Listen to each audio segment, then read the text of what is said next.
Hey everybody, it's me, Andrew. Get out into nature and tune in for yourself. Resonate with the Earth's electromagnetic field via 432 Hertz, the universal frequency. Balance out psychologically and emotionally, and further strengthen your brain and your heart's coherence as well. Get a plant based diet going for yourself today and nurture yourself right back into life. We are literally herbivores in our nature. Further balance out your physical body's pH level and get with alkalinity. Then you can generate some static, electricity. Send me some love telepathically. Set attention to your mind and set intention to communicate. That is all there is to telepathy. You are now tuning in to Great Days. So today I'm going to go over the future of the internet and where it is slowly going, because there's going to be an entire revolution taking place very, very soon.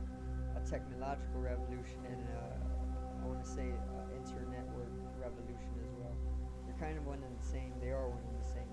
But yeah, I'm gonna go over where the internet is going. In the very, very near future. So today's video is the future of the internet, Web 3.0.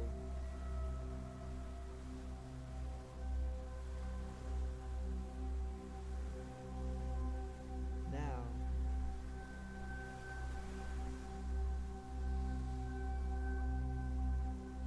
so the future of the internet is going to take a tremendous step. It's going to be pretty much born anew. Not really born anew. It's going to take on a very, very large progression, and it's going to. There's going to be this revolution. There's already the technological revolution slowly happening. I did the video on Elon Musk buying Twitter, and I pretty much explained more of what he is also up to, which is no secret. He's not keeping it a secret. It's being publicly projected through the media. He's building robots. He's building Skynet. He's building cell phones now. He's doing all this. He's doing all sorts of things, and he's bringing all these new technologies, and he's making them publicly accessible for everybody. And this is further going to lead to a technological revolution. Okay, everything the way it has been is going to completely change as they start to iterate more of what they're facilitating, producing. Now with this technological revolution, hardware-wise, there's also going to be a revolution to the internet as well, software-wise. They're pretty much providing all this hardware.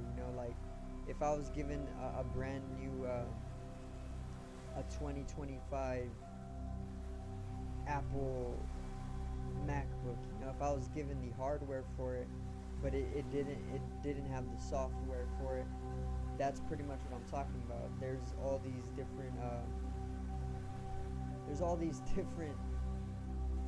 hardwares or all of these different technologies, that are being produced, and they're going to be put out there throughout this decade from 2020 to 2030 and further. But that's just the hardware to it. There's a whole software side to it. There obviously has to come the software with the hardware, and the software side of it is Web 3.0. It's the future of the internet. Okay, because we use the hardware to access the internet, like I would use my laptop or 2025 MacBook to access the internet. It's the software. Now where the software is going, obviously the hardware and the software, they come together. They're inseparable. You couldn't use the laptop if there was no software with it. So as they start putting out all of this new technology, like hordes of robots, these self-driving cars, these new cell phones with, I think, built-in Wi-Fi with them or something like that, um, with full dive virtual reality gear. You know, there's also the Skynet. There's plenty more too. I know this is what I know of. I haven't done all the research, okay?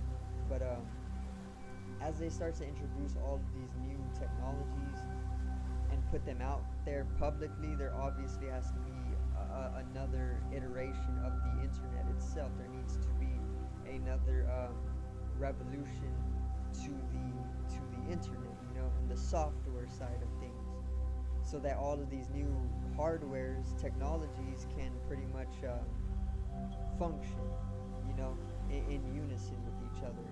Okay, and that's what the Skynet is all about as well. The Skynet is like connecting the two. It's going to connect the all of the hardware that they're producing during this time and putting out in the future, and it's pretty much like gridding together the software and the hardware. It's pretty much like the software, um, but it's going from where it's at right now. There's going to be a lot of changes to the internet, you know. So the way they refer to it is it's currently, it has three phases: the internet, or the software side of things. It has Web 1.0, then it's Web 2.0, and then it's Web 3.0. Okay, these are the three different phases of the internet, okay, or the web.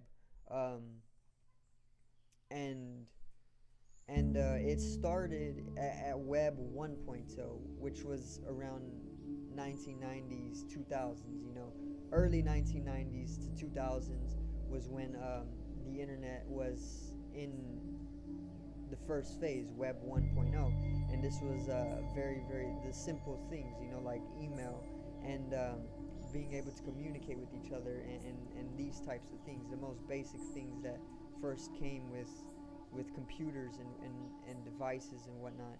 It was in the stage of 1.0, Web 1.0. Now it's in the stage, or the phase, Web 2.0. This is where we're at right now. Okay, so from around 2000 to 2020, okay, it's able to take on a revolution, which is what they said about it. From Web 1.1.0 to Web 2.0, there was an entire internetwork revolution that took place because it drastically changed. You know, there came social media, there came various different extensions to Google's capabilities. There came being able to work from online, you know, at home. There came a lot of different things. Social media. There came plenty of different things, you know, and there was this whole paradigm shift in the internet, and this is where it's at right now. It's still continuously going through that process of progression as well. The internet is expanding every single day. You know, it's being updated every single day, and the more that it's expanding, it's eventually going to come to another internetwork revolution. You know, the internet is going to shift from Web 2.0, and it's going to go into Web 3.0.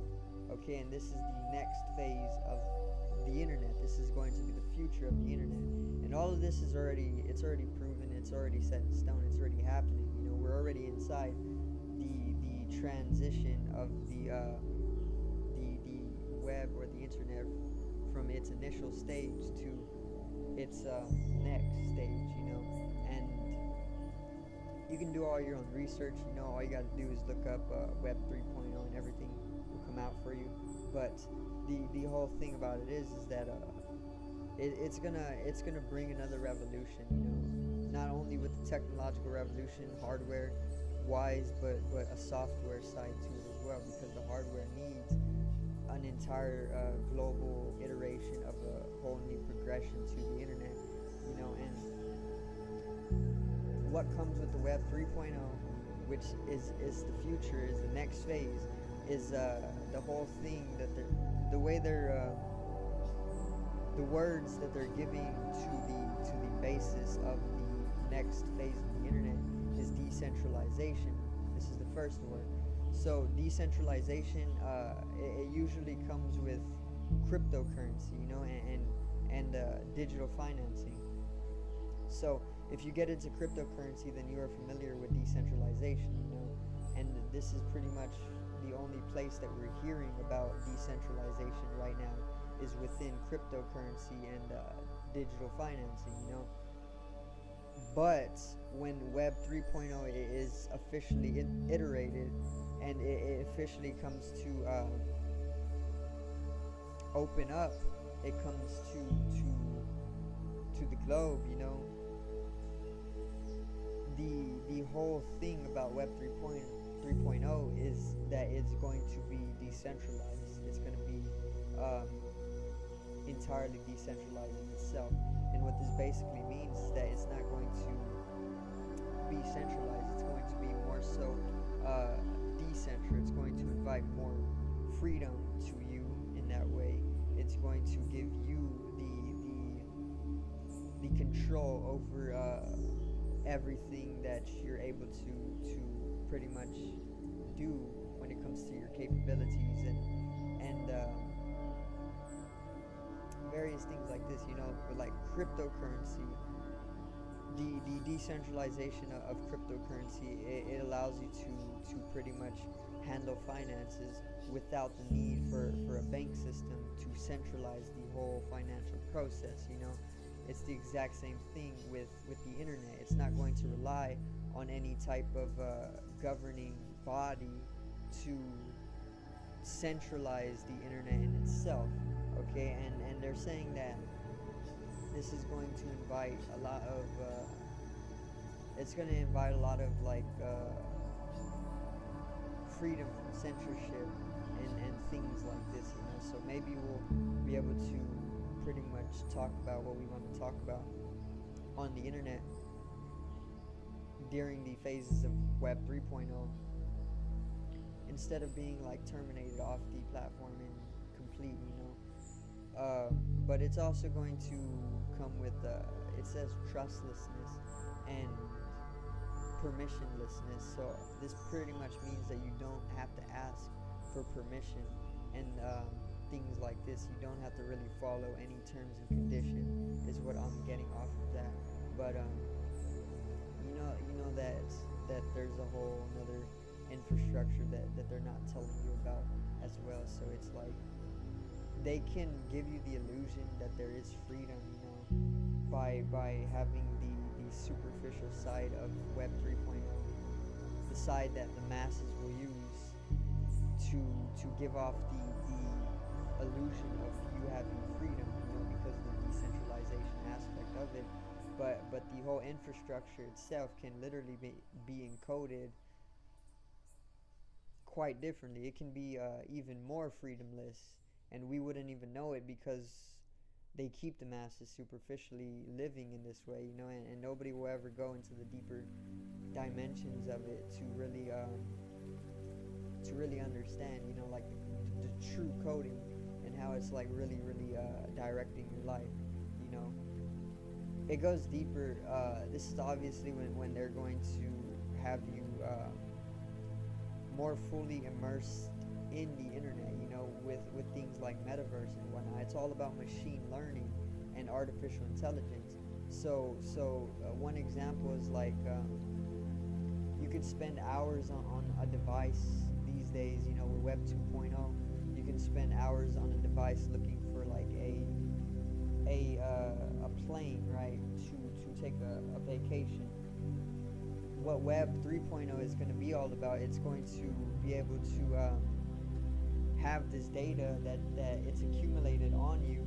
This is what machine learning is. The machine is learning your rhythms and your patterns and your algorithms, or your algorithms and your patterns, and it collects this data and it makes a decision, or it makes a destination for you instantaneously, and then it just gives it to you, and you pretty much just take that destination, you know. So instead of wasting, let's say, 4 hours looking for a plane ticket, all you would do with Web 3.0 is ask, I'm looking for a plane to so and so, and then it instantaneously will give you a or the best option for you, you know, which usually most people will take up, and that in itself, that's an example of what it's going to bring, but it's going to bring a lot more. That's just like one example. You know, there's so much more,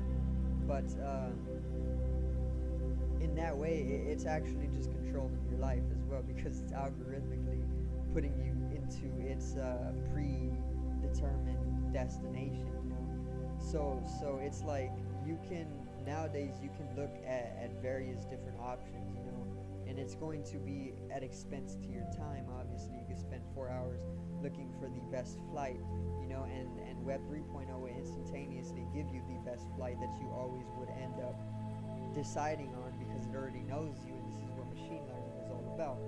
But in that same way, it can change who you are. It can change the identity.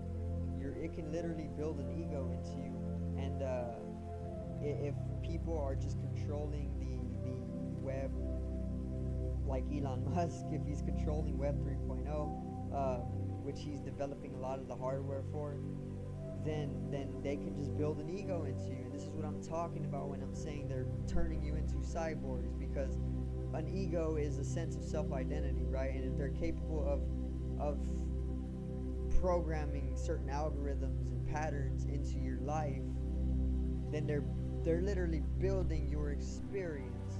You know, they're building who you are going to identify as. And this is as simple as it is when it comes to them building you into cyborgs. You know, it's not an impossible feat. It's very simple, actually. But yeah, this is where the internet is going in the future. It's going to be decentralized, trustlessness, permissionlessness. It's all going to be about machine learning, artificial intelligence. Okay, and it goes so much deeper. This is where we're going to more fully immerse into the internet. You know, with like avatars that we create digitally, and then we use various different hardwares to project ourselves into the internet to take on a holographic or a virtual experience within the internet. You know, and then this hardware for virtual reality and diving into the internet, it's just going to get better and better and better. You know, just like cell phones got progressively better over the years. You know, the first one was very large and obsolete, and it didn't have too many capabilities. Now they're just getting smaller and more slim, and they're getting more capable of more and more things. You know, this is where the this is where the virtual reality hardware is going to go as well. Today we have like the Oculus Rift, you know, and things like Dreamcast, which is the ones you put on your face, and it's like a big old block over your eyes, you know. Eventually it's just going to get smaller and smaller and smaller. I think the next phase of like virtual reality or augmentation is the glasses, where it's not the Oculus Rift, but more so you just put on a pair of glasses, and you're able to augmentally project out the internet in front of you, you know, and then it would just make it really easy to just like lecture a class or something without the need for a blackboard or anything like that. You know, you would just have like a virtual chalk, and then you would be able to, you know, write equations down literally in the space. And then from that stage of virtual reality, the augmentation stage, it's going to go into full dive virtual reality, which is where you put on a whole headset, like a motorcycle helmet type of headset, and then you lay back, and then your body goes into a stasis or a hypersleep, and then you're able to like very, very hyper realistically live in the internet, you know, with a created avatar and everything. And this is where they want most people. They want most people using that hardware or that technology, because they want people to be asleep here in the physical world, so that they can just they can pretty much do anything to you in waking reality, because you won't really exist there anymore. You'll just be asleep and in the metaverse. They want people to be entrapped in the metaverse. It's the Matrix. It's simulation within simulation within simulation within simulation. This is the nature of life. The simulations are dreams. It's dreams within a dream within a dream within a dream. This is Edgar Allan Poe's poetry. He wrote a dream within a dream because he understood the nature of life and its eternal nature, which is just life within life within life, dimension within dimension, dream within dream, simulation within simulation. Okay. But yeah, Web 3.0, it's going to introduce all of these types of things. It's going to introduce decentralization, which is why they're already introducing cryptocurrency, okay, which is already decentralized. Finances are one of the first things they had to introduce before the internet took its revolution once again to 3.0, because they need to get everything ready. They need to set everything. They need to set the cement, okay, which is the finance side of things.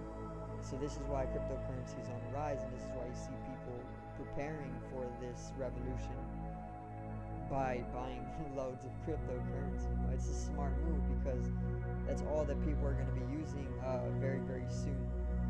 And paper money is very soon going to go obsolete as well, just like the old phones. They're no longer needed. It's just like the old finances. They're no longer needed, because there's going to be a whole revolution. Everything's changing completely. And right now it's just like on the outer ripples of the paradigms that are going to take place. But yeah, that's pretty much all I have to talk about now.